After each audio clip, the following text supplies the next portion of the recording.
Compare that to our approach, which is that we perform a one-time verification using a selfie that generates a credential that is then bound to the user. Then each time that they access content, they'll take a live selfie to ensure that it's the right person present each time without storing any of that biometric data. All right, welcome back inside our proactive newsroom. And joining me now is Andrew Gawasak. He is the president of TrustStamp. And Andrew, it's good to see you again. How are you? I'm doing well. Good to see you again, Steve.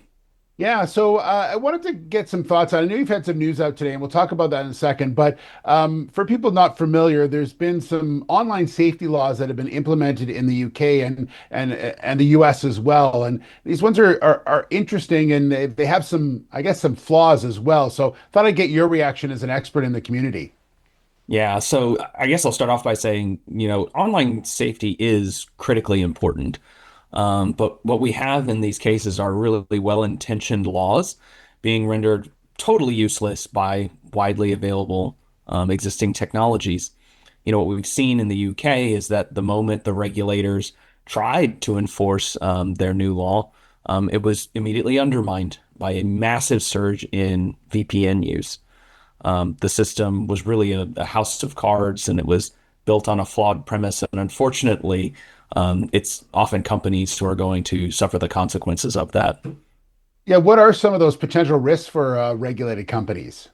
So these laws, really are an existential threat for many of these regulated companies because unless they have a solution that doesn't expose them to the fundamental flaws, they're really walking into a minefield of fines. It's really an absolute nightmare for these companies to navigate because the fines go up to $10,000 per incident, at least in the US. And because these fines are charged on a per use basis, I mean, we're already seeing incidents where companies are being fined for millions of dollars. So let's take a step back here. If I'm a company and I'm watching this and hearing what you're saying and seeing, the what your potential of fines here, Yeah. can you sort of break it down to us and what may be the main problem? Yeah, that's a good point, Steve. So really the fatal flaw is that what they're trying to do is verify a device, not a person. So current systems check if a phone or a computer has permission, but they really have no idea who's using that device. And that creates a massive loophole.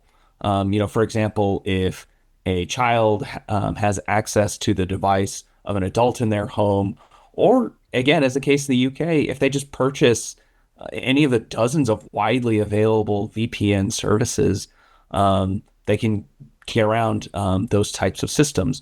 Compare that to our approach, which is that we perform a one-time verification using a selfie that generates a credential that is then bound to the user.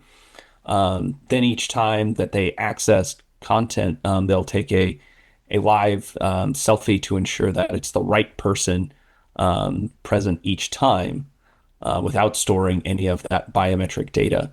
So really, this makes the age credential non-transferable, and it's useless if it's borrowed or stolen, and it closes that compliance loophole that exposes companies to these huge fines.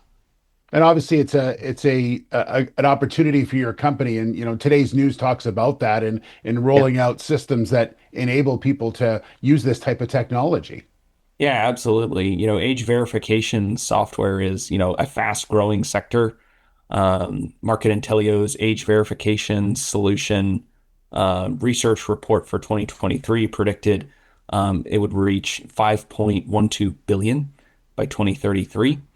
And because we are verifying the person and not the device, we think we have a unique opportunity to empower companies facing these kinds of challenges in the UK as well as helping those companies here in the US, avoid repeating those same mistakes they're seeing across the pond.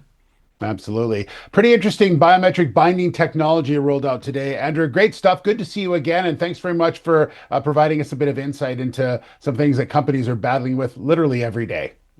Thanks, Steve. Happy to All have right. you be on. Andrew Gawasak. He's the president of TrustStamp.